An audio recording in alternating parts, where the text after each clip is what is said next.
The Iron Hands are a loyalist chapter of the Adeptus Astartes created during the first founding, where they held the honour of being the 10th Legion of the Legione Astartes. The Battle Brothers of the chapter are cold and unforgiving warriors, born from the equally cold and unforgiving world of Medusa. The Iron Hands hold a special disdain for weakness and frailty of any kind, which even extends to their own biology.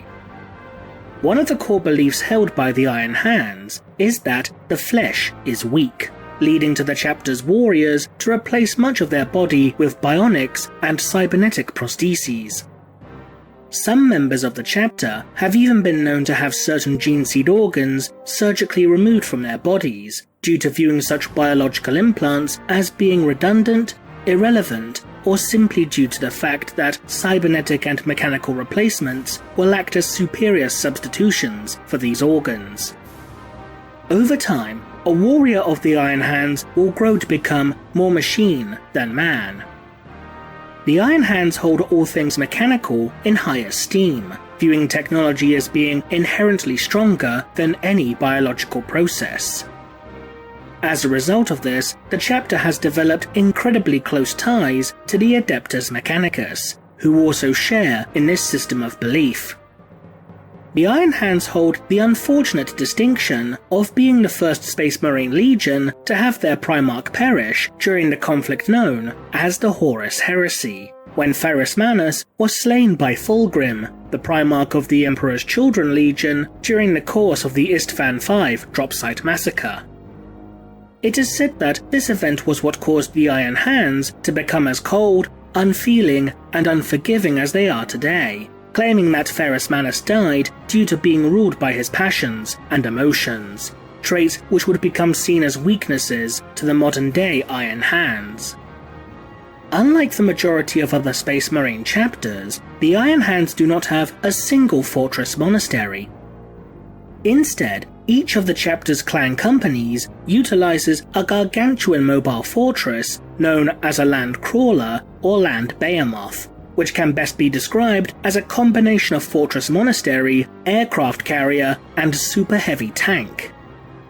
Within the reclusiums of these mobile monasteries are anvil-like structures, known to the Iron Hands as the Mordant Altars. These altars, watched over and routinely blessed by the chapter's Iron Chaplains, are said to be capable of remedying any mechanical ailment should one prove themselves worthy before it. There are two differing legends regarding the creation of the Mordant Altars. The first of these, mainly passed down through word of mouth, claims that these 10 artifacts were gifted to the Medusan clans by the Emperor of Mankind, in recognition of their allegiance to Ferrus Manus. However, the chapter's sacred texts, the Canticle and the Scriptorum of Iron, presents a differing yet far more detailed account of their origins. According to these documents, the original Mordant Altar was an anvil created by an unknown artificer whose skill in forgecraft was beyond compare. It was upon this altar that this individual would spend 5 decades designing and forging a great suit of armor as a gift for Ferrus Manus. This artisan's influence and authority was said to be so great that the Martian Mechanicum was said to let entire hive cities grow dark and cold as they diverted their resources towards the forges of this unknown smith. Such was the ambition and power poured into the armor's forging, that upon the finishing blow, the great anvil was shattered, fracturing into the 10 pieces that would go on to become the holy altars of the Iron Hands. If the latter story is indeed accurate, then just who could this mysterious artificer have been? Since the creator of the Mordant Altar was able to convince the Martian Mechanicum to divert its resources towards their forges, then this means that this particular individual must have had an extremely high standing within the nascent Imperium's political hierarchy. One possibility is that the artisan of the original Mordant Altar was none other than the Emperor himself. The verbal legends regarding the origin of the Mordant Altars do indeed state that it was the Emperor who bestowed these artifacts to the Iron Hands, which could potentially support the accounts documented within the Canticle and Scriptorum of Iron. As the ruler of the Imperium, the Emperor's authority would have been absolute, and the Master of Mankind would indeed have been capable of diverting any number of resources in order to provide the necessary supplies to his own forges. In addition, the Emperor has been documented as being a master craftsman in his own right. The story, Two Metaphysical Blades, shows the Emperor forging the spears, the Dionysian and the Apollinian, which would be gifted to the Primarch Leman Russ and the Captain General of the Legio Custodes, Constantine Valdor, respectively. The Emperor would also forge a weapon for the Primarch Mortarion as a gift, as documented within the story Lantern's Light, although Mortarion would refuse the scimitar that his father had created in favour of his trusty scythe. The major problem with this possibility, however, is that, according to the novel Eye of Medusa, the identity of the altar's creator was stricken from all records. If the Emperor was indeed the creator of the Mordant Altars, then why would his identity be removed from the sacred texts of the Iron Hands? This would strongly suggest that the unknown artisan was someone else entirely. Given the political influence of this mysterious artificer, it would appear that this individual could well have been another Primarch. Many of the Primarchs were known to be great craftsmen and smiths in their own right, and it was not uncommon for them to forge gifts for one another. For example, Fulgrim of the Emperor's Children would create a mighty hammer called Forgebreaker, which would eventually be given to Ferrus Manus. In turn, the Iron Hands Primarch, who was already known for his skills as a smith, would forge a sword known as Fireblade, which he would bestow to Fulgrim. As such, one possible candidate is that the creator of the Mordant Altar was Vulcan of the Salamander's Legion.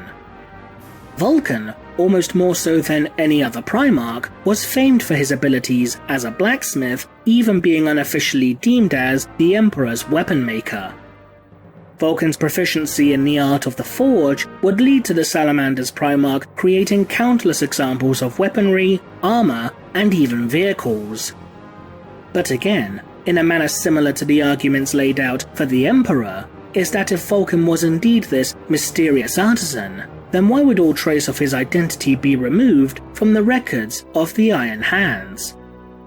This could in itself be due to how the Iron Hands view the other loyalist legions that were present during the events of the Istvan V Dropsite Massacre. According to the book Deathwatch First Founding, the Iron Hands believe that if the Raven Guard and Salamanders continued to fight on against the traitor legions instead of retreating, then Ferrus Manus could very well have survived the conflict.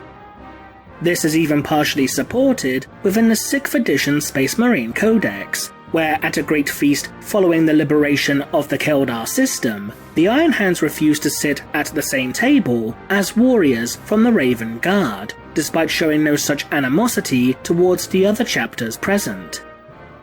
As such, the Iron Hands could potentially have stricken all records pertaining to Vulcan from their archives simply out of petty spite. Another, more surprising possibility is that the creator of the Mordant Altar was Chagatai Khan of the White Scars Legion. The main reason behind this particular piece of speculation is due to the fact that one of the verbal accounts regarding the Mordant Altars making their way into the possession of the Iron Hands comes from the oral histories of a singular tribe upon Chagoris, the homeworld of the White Scars. But much like the possibility of the unknown artisan being the Emperor or Vulcan, if Chagatai Khan was behind the altar's creation, then why would all trace of the Khan be expunged from the records of the Iron Hands? Unlike Vulcan, Chagatai Khan and his legion were not present for the events of Istvan V, and thus would not have earned the same ire that the Raven Guard or Salamander's legions have from the Iron Hands. As a result, this would strongly imply that if the creator of the Mordant Altar was truly a Primarch, then he would most likely have been one of the traitor Primarchs. Following the events of the Horus Heresy, the majority of records regarding the traitor legions, though by no means all, would be purged from the Imperium's archives, and because of this, it is certainly possible that the Mordant Altars could have been created by one of Ferrus Manus's traitorous brothers.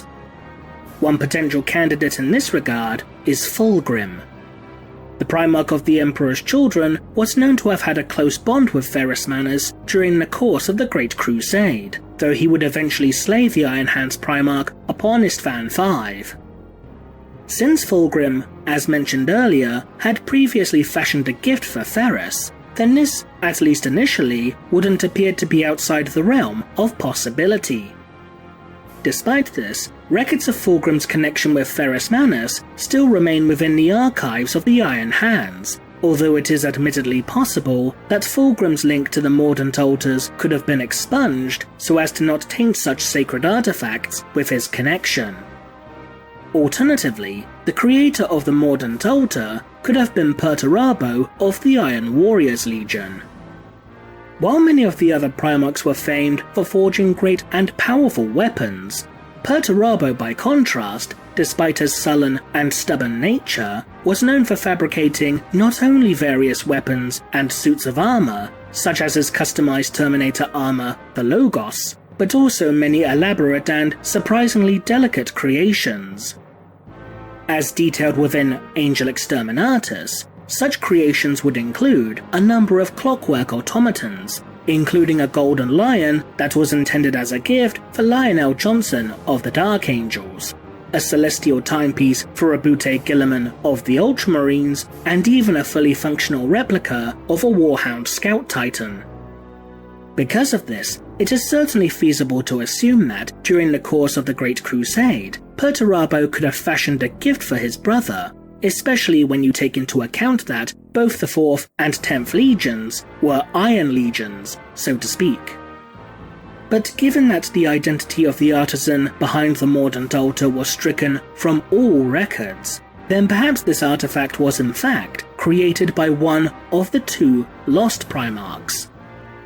While little is known about the Primarchs of the 2nd and 11th Legions, what is known is that both of these individuals were completely erased from the annals of history for some unknown transgression prior to the events of the Horus Heresy.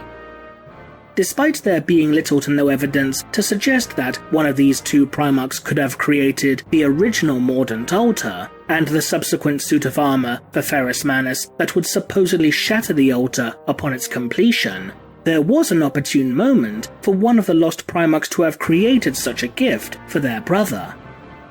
Ferrus Manus was the 4th Primarch to be rediscovered by the Emperor's forces during the course of the Great Crusade. The 3 that were recovered before him were Horus of the Lunar Wolves, Lemanrus of the Space Wolves, and the Lost Primarch of the 2nd Legion. Because of this order of rediscovery, it would certainly appear to be a distinct possibility that after Ferrus Manus's reunion with his brothers, the Primarch of the 2nd Legion could have created the original Mordant Altar and the armor forged upon it, with such artifacts being intended to be gifted to Ferrus Manus as, for lack of a better term, a pair of welcome home presents. Admittedly though, there is little else to support this particular notion other than one of timing and the records of the artisan's identity being stripped from Imperial records.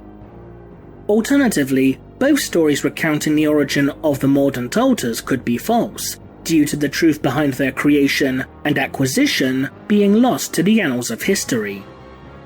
After all, much of the information regarding the Imperium's past has been lost to the ages, and as a result, this has led to many stories and legends arising attempting to explain the seemingly unexplainable. Regardless, however, these altars will undoubtedly remain as sacred artifacts to the Iron Hands for many long years to come. What do you think? Leave a comment below, and thanks for watching.